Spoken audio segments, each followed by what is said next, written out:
Do you already own a home and have some equity in that home, but you want to invest in another property? Well, in today's video, I'm going to dive into the two best options that give you the ability to access that cash. The first one is a home equity line of credit, and the second one is a cash-out refinance. Let's dive in. But hang on, before we jump into this, hit that subscribe button to make sure you're always updated on tips and strategies so you can make smarter decisions when you buy a home. So, knowing which option is actually best for you is crucial before you apply for either loan. You see, a common mistake a lot of homeowners make is not doing enough research up front, and they end up taking the wrong type of loan, which can hurt them financially in the long run. So stick with me till the end here, and I'm going to help you decide which one's the best for you. So let's start with a cash-out refinance so we can understand exactly what that is, how it works, and what it means. You see, a cash-out refinance is literally where you take cash out of the equity you have by starting one new loan. So let's say your home's worth $200,000 and your home is worth $350,000, and you want $100,000 of equity for that new investment or purchase. With a cash-out refinance, you would end up with one new loan for $300,000 in total. It's the $200,000 that you had plus the new $100,000 that you took for one new loan. And that loan would be tied to the market rates that you have now. So whatever rate you had on your previous loan for $200,000 is gone. You take one new loan now with whatever the market's offering as far as interest rates go, and you have one payment on that new loan for $300,000. So it's 2024 right now as I record this video, and interest rates are hovering in that 7% range. Some recent data came out that about 80% of all mortgages across the country have a rate somewhere under 6%. Some people are in the 3s, the 4s, the 5s. So a cash-out refinance might not always be the best idea if the current interest rates are higher than what you have on your mortgage. So you got to be careful about a cash-out refinance, because if your current mortgage rate is lower than the market rates, a cash-out refinance is not going to be your best option. Now,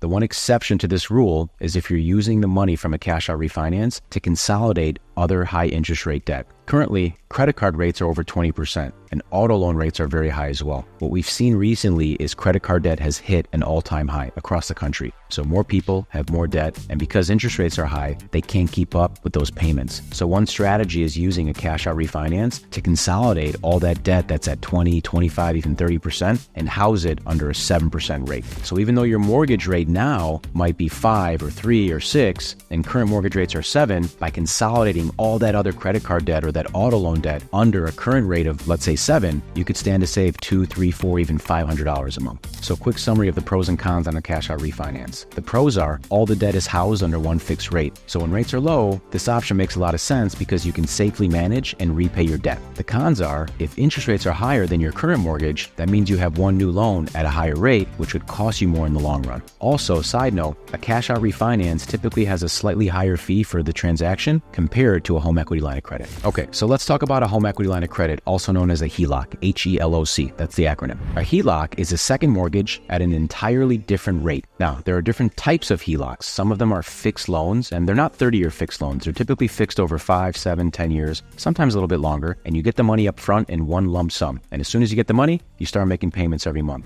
Other types of HELOCs are what we call open lines of credit, where you can take out a line for, let's say, $100,000, but you don't pay unless you borrow money. Now, HELOC rates are always going to be a bit higher than regular mortgage rates. Even though HELOC rates are higher, if you have a low fixed rate on your 30-year mortgage, you don't want to touch that. The HELOC is usually going to be a smaller loan. So the goal is to keep the bulk of your debt under a low fixed rate. And in an interest rate environment where rates are higher, you're going to want to take a HELOC for that amount that you need. One of the best strategies we're seeing right now with a lot of our clients is they're using a HELOC for the down payment on the new home they want to buy. Here's what I mean specifically. A lot of our clients that bought a few years ago or refinanced when rates were low, they don't want to give up that low interest rate on their home. Some people still have rates in the 2s. So what they're going to do is they're going to rent out the property they live in now, and they're going to buy a new home. But they need cash from that property for a down payment on the new home, because typically people sell home 1, get the money, and they put it as a down payment for home 2. So we're helping them get a HELOC on the home that they're moving out of so they can get $40, $50, maybe $100,000, and they can use that as a down payment on their new home. In addition to purchasing a primary residence, some people are taking HELOCs out of their home to buy investment properties or second homes. Others are taking that money and they're starting businesses, or they're even making investments with a financial advisor. So a quick summary on the pros and cons of HELOCs. The pros are a HELOC is a second mortgage, and it allows you to leave your first mortgage alone if the rate's really low and borrow at the current market rate. They also have a lower cost. They're a little bit quicker than a cash-out refinance. Some people offer HELOCs within 7 business days. The cost of a HELOC compared to a cash-out refinance is usually a bit lower. The process is usually a bit quicker than a cash-out refinance. And even if you need a small amount of money, like $10,000, $15,000, or $20,000, a HELOC is still a great option, as where a cash-out refinance might be too much of a process or too expensive just to borrow a small amount of cash. So I hope you're learning from this video and got a couple takeaways. And if you're in the market, drop a comment below. Which option suits you best, a cash-out refi or a HELOC? Now, if you are in the market, the best place to start is to talk to a mortgage lender. You first got to determine how much equity you have and how much is available. A HELOC gives you certain borrowing options, and a cash-out refinance gives you certain borrowing options,